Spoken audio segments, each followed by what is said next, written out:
Good morning बच्चों। आज बेटा हम एक महत्वपूर्ण टॉपिक लेकर के आए हैं क्लास 9 से। और आपको मालूम होगा कि 9th के अंदर काफ़ी सारे महत्वपूर्ण टॉपिक्स हैं। और उन टॉपिक में से जो आज मैंने जो टॉपिक चेंज किया है वो बेटा है रेखाएं और कोण, यानी कि चैप्टर 6। काफ़ी मोस्ट है बेटा, काफ़ी मोस्ट है, काफ़ी मोस्ट है। तो आज तो बेटा इस वीडियो में हम केवल रेखाएं और कोण, इनके बारे में भूमिका यानी कि इसका परिचय जानेंगे कि इनमें क्या-क्या चीज़ों को यूज़ किया जाता है। ठीक है? आज बेटा जो हम लेकर के आए हैं, सबसे पहले है आधारभूत पद कौन-कौन से हैं और कौन-कौन सी बेटा परिभाषाएँ। मैं एक बार आपको थोड़ा-सा इंट्रोड्यूस करा दूँ। देखो, आज तो बिंदु, रेखाखंड, किरण, रेखा, संरेखीय और असंरेखीय बिंदु, कोण, फिर बेटा ऐसी बहुत सारी परिभाषाएँ। परिभाषाओं के बाद बेटा हम कुछ प्रतिच्छेदी रेखाएँ और कुछ दो समांतर रेखाएँ और उनके बीच में बनने वाले कोण, इतने सारे टॉपिक्स पर आज बेटा हम चर्चा करेंगे। ठीक है? तो बेटा मैं एक-एक टॉपिक को करता हूँ क्लियर, आप मेरे साथ बने रहें, चैनल को सब्सक्राइब करें, वीडियो को लाइक करें। ठीक है बेटा? चलिए शुरुआत करते हैं बेटा बिंदु से। अब आता है बेटा बिंदु होता क्या है? बिंदु कहते किसको है? देखो, बिंदु की जो बेटा एक डेफिनेशन है कि अगर मान लीजिए पेन से या पेंसिल से अपन कोई एक चिन्ह लगा दें, ये चिन्ह लगा दें बेटा, तो ये बेटा बिंदु कहलाएगा। क्या कहलाएगा? बिंदु। तो बेटा बिंदु की जो डेफिनेशन है वो ये हो गई कि पेंसिल या पेन की नोक से लगाया गया चिन्ह बेटा बिंदु कहलाता है। यहाँ तक आपको कोई दिक्कत नहीं होगी। और इसकी जो विशेषता होती है बिंदु की बेटा, वो होती है कि इसकी कोई बीमा नहीं होती, अर्थात कोई इसकी लंबाई चौड़ाई ऊंचाई नहीं होती है, अर्थात ये एक छोटा सा पॉइंट है, इसको अपन बिंदु बोलते हैं। यहाँ तक तो हो गया क्लियर। तो आपको पहली जो डेफिनेशन है वो आपको समझ में आ गई होगी। जो सेकंड डेफिनेशन है वो है बेटा रेखाखंड। क्या होता है बेटा? रेखाखंड। अर्थात अब रेखाखंड की अपन पढ़ते हैं बेटा परिभाषा। इसकी जो परिभाषा है वो ये है बेटा कि निश्चित दूरी पर स्थित दो बिंदुओं को मिलाने वाली आकृति बेटा रेखाखंड कहलाती है। ठीक है? जैसे मान चलो कि एक बिंदु ये है और दूसरा बिंदु ये है। अब इनकी दूरी अपन मान सकते हैं कि 3.5 होगी, राइट? अगर अपन इसको बेटा ऐसे मिला दें, इसको अपन ऐसे मिला दें, तो ये बेटा एक रेखाखंड कहलाएगा। क्या कहलाएगा? रेखाखंड। अब इसको अपन बेटा ए, इसको नाम दे दिया ए और इसको नाम दे दिया अपन ने बी। तो ए और बी बेटा एक रेखाखंड हो गया। क्या हो गया? रेखाखंड। तो एक बार इसकी डेफिनेशन और सुनो बेटा कि निश्चित दूरी पर स्थित दो बिंदुओं को मिलाने वाली आकृति को बेटा रेखाखंड कहते हैं। और इस रेखाखंड को हमेशा हमेशा बेटा ए और बी लिखने के बाद उसके ऊपर इस प्रकार से एक रेखाखंड खींच देते हैं, तो वो समझ जाएंगे कि ए बी एक रेखाखंड है। यहाँ तक तो आपको समझ में आ गया होगा, यानी कि दूसरी डेफिनेशन भी आपको समझ में आ गई होगी। ठीक है? अब आते हैं बेटा किरण। थर्ड जो आपकी परिभाषा है वो किरण। अब किरण की आप परिभाषा सुन लो बेटा। ऐसा रेखाखंड बेटा, ऐसा रेखाखंड जिसे एक निश्चित दिशा में इसको अपरिमित रूप से कितना भी बढ़ाया जाए उसे किरण बोलते हैं। मैं एक बार और बोल रहा हूँ बेटा, एक बार ध्यान सुनो। ऐसा रेखाखंड जिसे किसी एक दिशा में, ओनली एक दिशा में अपरिमित रूप से कितना भी बढ़ाया जाए वो किरण कहलाता है। जैसे आप देखो, जैसे मान के चलो कि ये एक बिंदु ए है, इसको मैंने बिंदु ए मान लिया। ठीक है बेटा? अब मैंने क्या करा, इस ए और बी के देखो यहाँ पर एक बिंदु मैंने और ले लिया। ठीक है? तो ये ए और बी देखो बेटा एक रेखाखंड हो गया। ठीक है? अब देखो बेटा इसके दो सिरे हो गए, एक सिरा ए और एक सिरा बी। हम मान चले हम बी सिरे को बढ़ाएं, तो इस बी सिरे को बेटा हम अपरिमित रूप से बढ़ाएंगे, यानी कि जो इसको देखो अगर ऐसे बढ़ाएं, इसको ऐसे बढ़ाया जाए और इसमें योड लगाते हैं डायरेक्शन, तो इसका अर्थ होता है कि ये जो रेखाखंड ए बी है वो बेटा इस और अपरिमित रूप से बढ़ाया जा रहा है, तो इसको बेटा किरण बोलते हैं। क्या बोलते हैं? किरण। और इसको बेटा लिखते हैं ए और बी, लिखने के बाद उस पर इस प्रकार से एक चिन्ह लगा देते हैं। तो ये जो सांकेतिक रूप है ये किरण को संबोधित कर रहा है। मेरी बात आपको समझ में आ गई होगी। यदि किसी भी रेखाखंड को किसी एक दिशा में अपरिमित रूप से बढ़ाया जाए तो बेटा वो किरण कहलाता है, जिसको ए और बी के द्वारा लिख करके इस प्रकार से ऊपर चिन्ह लगाते हैं तीर का, तो समझ जाना वो किरण के रूप में आपको संकेत दे रहा है वो। ठीक है, अब आते हैं बेटा रेखा। क्या थी बेटा? रेखा। देखो, अब रेखा देखो, यानी कि अगर रेखा उसे कहते हैं बेटा, जैसे मान के चलो कि ये इसका उल्टा है, रेखा किरण का उल्टा है। जैसे मान के चलो कि आपके ये दो बिंदु है ए और बी, ये में हो गया बेटा ए और बी, इसको लिख दिया ए और ये लिख दिया बेटा बी। ठीक है, हम बात कर रहे हैं किसकी बेटा? रेखा की। ठीक है, अब रेखा को क्या कहते हैं? रेखा जो होती है बेटा दोनों ओर बढ़ा सकते हैं, ए के ओर भी, ठीक है, और बेटा बी की ओर भी, यानी कि दोनों दिशाओं में इसको अपरिमित रूप से बढ़ाया जाए, दोनों तरफ, ए की तरफ भी और बी की तरफ भी, तो उसको बेटा अपन क्या बोलते हैं? रेखा बोलते हैं। और इसको जो ये सांकेतिक रूप है वो बेटा ये है कि ए बी लिखने के बाद आप दोनों ओर संकेत पे चिन्ह लगा दो तो वो कहलाएगी बेटा रेखा। मेरी बात आपको समझ में आ गई होगी। तो ये आपके 1 2 3 4 आपकी परिभाषाएं क्लियर हो गई। अब आता है बेटा संरेखीय और असंरेखीय बिंदु किसे कहते हैं, अपन इस पर अपन चर्चा करें। ठीक है, चलिए अब देखते हैं संरेखीय और असंरेखीय। हाँ बेटा, अब आता है संरेखीय। इसकी पहले अपन संरेखीय अपन परिभाषा देखते हैं। ठीक है, अब सुनो ध्यान से। यदि 3 या 3 से अधिक बिंदु, यदि 3 या 3 से अधिक बिंदु एक ही रेखा पर स्थित हो तो बेटा वो संरेखीय होते हैं। जैसे मान चलो कि आपका ये एक रेखा हो गई, ये देखो ये रेखा हो गई, है ना। अब रेखा तो बेटा दोनों बढ़ती है। अब इस पर 3 बिंदु देखो, एक यहाँ पे आ गया, एक यहाँ पे आ गया, एक यहाँ पे आ गया। अब तीनों, जैसे ये नाम दे दिया P, ये नाम दे दिया Q और ये दे दिया बेटा R। अब ये जो तीनों बिंदु बेटा एक ही रेखा पर स्थित हैं, ठीक है नहीं, क्योंकि तीनों रेखा बेटा, ये तीनों बिंदु एक ही रेखा पर स्थित हैं, तो इसको बोलेंगे बेटा संरेख। अगर ये तीनों बिंदु एक रेखा पर नहीं हो, एक ऊपर नीचे हो, तो उसको बोलेंगे बेटा असंरेख, है ना।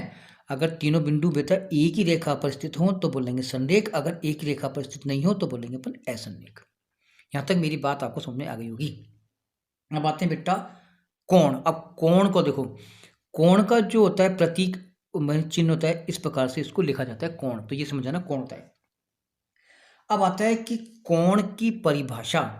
अब सुनो, एक ही बिंदु से निकलने वाली दो किरणें, एक ही बिंदु से निकलने वाली दो किरणों से बनी जो आकृति है बेटा कोण कहलाती है। जैसे मान लो एक ही बिंदु है, ठीक बेटा, तो एक तो किरण बेटा ये हो गई, तो ये तो यूं बढ़ रही है, दूसरी किरण बेटा ये हो गई, ठीक है। अब इसके बीच में ये जो एक स्थान बन रहा है, ये बेटा कोण कहलाता है। क्या कहलाएगा बेटा? ये कोण कहलाएगा। और कोण को बेटा इस प्रकार से प्रदर्शित किया जाता है। यानी आपको मेरी बात बिल्कुल समझ में आ गई होगी। ठीक है, तो आपको मालूम है कि किसी एक निश्चित बिंदु से, यानी माने बिंदु ए मान लिया, ये अपन ए मान लिया, ये अपन ने बी मान लिया, ये बिंदु ओ है। अगर ओ बिंदु से अपन ने दो किरणें खींची, एक इस तरफ एक इस तरफ, तो बेटा ये बीच की जो दूरी है, यानी बीच का जो गैप है बेटा, ये कोण कहलाएगा। ठीक है, चलिए अब आते हैं अपन नेक्स्ट आते हैं कुछ परिभाषाएं। न्यून कोण, यानी कि 0 से बड़ा, 0 से तो बड़ा, ठीक बेटा, और 90 डिग्री से छोटा हो, उसे बेटा अपन बोलते हैं न्यून कोण। 0 से बड़े और 90 डिग्री से छोटे बने कोण को अपन बोलते हैं न्यून कोण। ये मेरी बात आपको समझ में आ गई होगी। नेक्स्ट चलो, समकोण। 90 डिग्री के कोण को बेटा समकोण बोलते हैं, और समकोण को हमेशा बेटा ऐसे लिखा जाता है, या तो आप ऐसे यहाँ पर ये चौकोर डिब्बा लगा दो तो ये समकोण को इंडिकेट करता है। तो यानी कि 90 डिग्री का जो कोण होता है उसको बोलते हैं अपन समकोण। फिर आता है बेटा अधिक कोण। ठीक है, अधिक कोण देखो, 90 डिग्री से बड़ा, 90 डिग्री से बड़ा, ठीक है बेटा, और 180 से छोटा, 180 से छोटा या 180 से कम, 180 से कम जो होता है कोण, उसको बेटा बोलते हैं अधिक कोण। एक बार और सुन लो, 90 से अधिक तथा 180 से कम के प्रत्येक कोण को अपन अधिक कोण बोलते हैं। ठीक है, नेक्स्ट, सरल कोण और ऋजु कोण, यानी कि 180 डिग्री का जो कोण होता है 180 के जो कोण होता है उसको सरल कोण बोलते हैं। जैसे आप देखो बेटा, जैसे कि ये एक रेखा है, अब ये जो कोण होगा ये बेटा 180 का होगा। अब इसको बोलेंगे अपन सरल कोण या ऋजु कोण। ठीक है, नेक्स्ट है आपका प्रतिवर्ती कोण। ठीक है, अब प्रतिवर्ती कोण कौन से होते हैं वो देखो। प्रतिवर्ती कोण जो होते हैं बेटा 180 से अधिक, 180 से तो बेटा ज्यादा हो, ठीक है, और 360 से कम हो, 360 से कम, तो उनको बोलते हैं बेटा प्रतिवर्ती कोण। समझ गए आपको? 180 से अधिक और 360 से कम के कोण को बोलते हैं प्रतिवर्ती कोण। अब आते हैं पूरक कोण, यानी कि जहां पर दो कोणों का योग 90 डिग्री हो, जहां पर दो कोणों का योग 90 डिग्री हो उसको बोलते हैं बेटा पूरक कोण। आपको समझ में आ रही होगी। नेक्स्ट है संपूरक, यानी कि दो कोणों का योग जब 180 डिग्री होता है तो उसको बोलते हैं बेटा संपूरक कोण। छोटी छोटी बेटा परिभाषा है, तो ये तो कोई दिक्कत नहीं है, आपको यहां तक तो समझ में आ गया होगा। नेक्स्ट आसन्न कोण किसे कहते हैं? यदि कि अब आसन्न कोण देख लो, यानी कि देखो मैं एक बनाता हूँ डायग्राम। ये देखो बेटा मैंने एक डायग्राम बनाया ऐसे, ठीक है, ये मैंने ओ दे दिया, यहाँ पर ए दे दिया, यहाँ मैंने बी दे दिया, यहाँ पर सी दे दिया, ठीक है। अब देखो बेटा इसकी आसन्न कोण की परिभाषा देखो बेटा, दो कोणों में एक भुजा उभयनिष्ठ हो। देखो बेटा एक कोण देखो ये बन रहा है ए ओ सी, एक कोण तो ये बन रहा है, एक कोण बन रहा है बी ओ सी। तो इसमें देखो ये जो भुजा है, ये भुजा देखो दोनों में काम आ रही है, इसको बोलेंगे उभयनिष्ठ भुजा। तो उभयनिष्ठ भुजा हो तो इसकी जो परिभाषा है आसन्न कोण की वो ये होती है, सुनो, दो कोणों में एक भुजा उभयनिष्ठ हो और ये जो भुजाएं होती हैं इनको बोलते हैं, इसको बोलते हैं अपन उभयनिष्ठ भुजा। और ये जो कोण होते हैं ये एक दूसरे के बेटा अपोजिट होते हैं, तो ऐसे कोणों को अपन आसन्न कोण बोलते हैं। ठीक है, यानी कि दो कोणों में एक भुजा उभयनिष्ठ हो और ये दोनों कोण एक दूसरे के अपोजिट हो, तो इस प्रकार के कोण को आसन्न कोण बोला जाता है बेटा। क्या बोलते हैं अपन? आसन्न कोण। अब ध्यान से देखो बेटा, इसी को अपन और एक्सप्लेन करते हैं। अब देखो जैसे मैं चित्र में आपको समझाऊं, ए ओ सी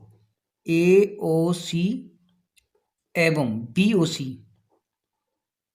ये बेटा आसन्न कोण है। क्यों आसन्न कोण है? क्योंकि बेटा ये भुजा दोनों में उभयनिष्ठ है। तो मतलब अगर दो कोण हो जिनमें एक भुजा उभयनिष्ठ हो उनको बेटा आसन्न कोण बोलते हैं। अभी बेटा और भी बहुत सारी चीजें हैं, चलते हैं अपन आगे। चलिए, शीर्षाभिमुख कोण देखो, शीर्षाभिमुख कोण कहते हैं, देखो एक रेखाखंड ये हो गया और एक रेखाखंड ये हो गया, इसका नाम दे दिया ए, ये नाम दे दिया बी, ये नाम दे दिया सी और ये नाम दे दिया डी। अब ये देखो दोनों रेखाखंड बेटा ओ पे काट रहे हैं, ठीक है, यानी कि अपन बोलते हैं शीर्षाभिमुख कोण किसे कहते हैं। अब इसकी सुनो बेटा परिभाषा देखो, जब दो रेखाएं एक दूसरे को किसी एक बिंदु पर प्रतिच्छेद करें तो प्रतिच्छेद बिंदु के सम्मुख वाले कोण शीर्षाभिमुख कोण कहलाते हैं और वो आपस में बराबर होते हैं।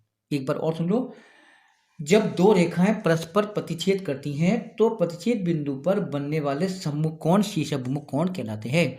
तो ये वाला जो ये कोण और ये कोण कहलाएंगे शीर्षाभिमुख कोण, यानी कि ये वाला कोण बेटा इस कोण के बराबर होगा, यानी एक किसके बराबर होगा? दो के। तो कोण एक किसके बराबर होगा? दो के। अब ये जो कोण है बेटा 3 और ये कोण है बेटा 4, तो 3 बराबर किसके होगा बेटा? 4 के। तो इनको बोलते हैं बेटा शीर्षाभिमुख कोण। अब मेरी बात आपको पूरी तरह समझ में आ गई होगी। अब आते हैं प्रतिच्छेदी रेखाएं और अप्रतिच्छेदी रेखाएं। अब इसके ऊपर थोड़ी चर्चा करेंगे अपन, ठीक है बेटा। चलिए शुरुआत करते हैं इनके ऊपर। चलिए प्रतिच्छेदी रेखाएं पहले अपन बना लेते हैं, फिर बात करते हैं आगे। ये देखो एक रेखा ये हो गई और एक रेखा बेटा ये हो गई, इसका नाम दे दिया मैंने ए, ये नाम दे दिया बी, ये नाम दे दिया सी और ये नाम दे दिया बेटा डी, ठीक है। अब आप इनको इस प्रकार से दोनों तरफ बढ़ा सकते हैं बेटा। ये देखो, अब सुन लो बेटा इसकी परिभाषा। यदि दो रेखाएं एक दूसरे को प्रतिच्छेद करती हैं तो वो बेटा प्रतिच्छेदी रेखाएं कहलाते हैं। जैसे ए बी और सी डी बेटा ये दो प्रतिच्छेद रेखाएं कहलाएंगी। अर्थात इसकी परिभाषा सुनो, यानी कि दो रेखाएं जब एक दूसरे को प्रतिच्छेद करती हैं तो वे प्रतिच्छेदी रेखाएं कहलाते हैं। जैसे कि ए बी और सी डी बेटा एक दूसरे को ओ पे काटती हैं तो ये प्रतिच्छेदी रेखाएं कहलाएंगे। ठीक है, अब नेक्स्ट आता है आपका अप्रतिच्छेदी रेखाएं। जैसे मैं ऊपर हेडिंग में ले रहे हैं तो ये तो आपको समझ में आ गया। अब आते हैं अप्रतिच्छेदी रेखाएं। चलो, यानी दो रेखाएं, इसकी सुनो पहले अप्रतिच्छेदी रेखाओं की परिभाषा। यानी कि दो रेखाखंडों को, यानी कि दो रेखाओं को अनिश्चित रूप से आगे बढ़ाने पर वो कभी भी एक दूसरे को नहीं काट, तो बेटा वो अप्रतिच्छेदी रेखा कहलाती है। अब जैसे देखो एक एग्जांपल लेते हैं अपन। जैसे देखो आपका ये एक रेखाखंड है, इसका नाम दे दिया बेटा मैंने ए, ये नाम दे दिया मैंने बी, और एक बेटा ये नीचे देखो मैंने ऐसे कर दिया बेटा, यहाँ पे दे दिया मैंने सी, और ये नाम दे दिया बेटा डी। ठीक है, अब देखो ये ए और बी देखा तो बेटा ये दोनों एक दूसरे के समांतर हैं। अगर मैं इसको बेटा यूं बढ़ाऊं और इसको भी बेटा मैं दोनों तरफ बढ़ाऊं, ठीक है, इसको बेटा मैंने यूं बढ़ा दिया और इसको बेटा मैंने यूं बढ़ा दिया। ठीक है, अब देखो बेटा ये कभी भी एक दूसरे को नहीं काटेंगे, कभी एक दूसरे को नहीं काटेंगे, तो ये बेटा अप्रतिच्छेदी रेखाएं कहलाते हैं। ठीक है, अब इसकी डेफिनेशन मैं आपको बता दूं। यदि दो रेखाएं अनिश्चित रूप से आगे बढ़ाने पर कभी भी एक दूसरे को प्रतिच्छेद नहीं करती हैं बेटा, वे रेखाएं अप्रतिच्छेदी रेखाएं कहलाते हैं। और ये रेखाएं बेटा हमेशा एक दूसरे के समांतर होती हैं। तो ए बी समांतर ऑफ सी डी, तो आप ए बी समांतर ऑफ सी डी ऐसे लिखोगे बेटा, ए बी समांतर ऑफ सी डी, यानी कि ये रेखाएं कभी भी एक दूसरे को नहीं काटेंगी और वो एक दूसरे के समांतर होंगी, जैसे रेल की दो पटरियां। तो इस प्रकार की रेखाएं अप्रतिच्छेदी रेखाएं कहलाते हैं। ये बेटा आज का ये सबसे महत्वपूर्ण टॉपिक था। अब ये भाग 1 है, इसका दूसरा भाग और लेकर के आएंगे। धन्यवाद बेटा।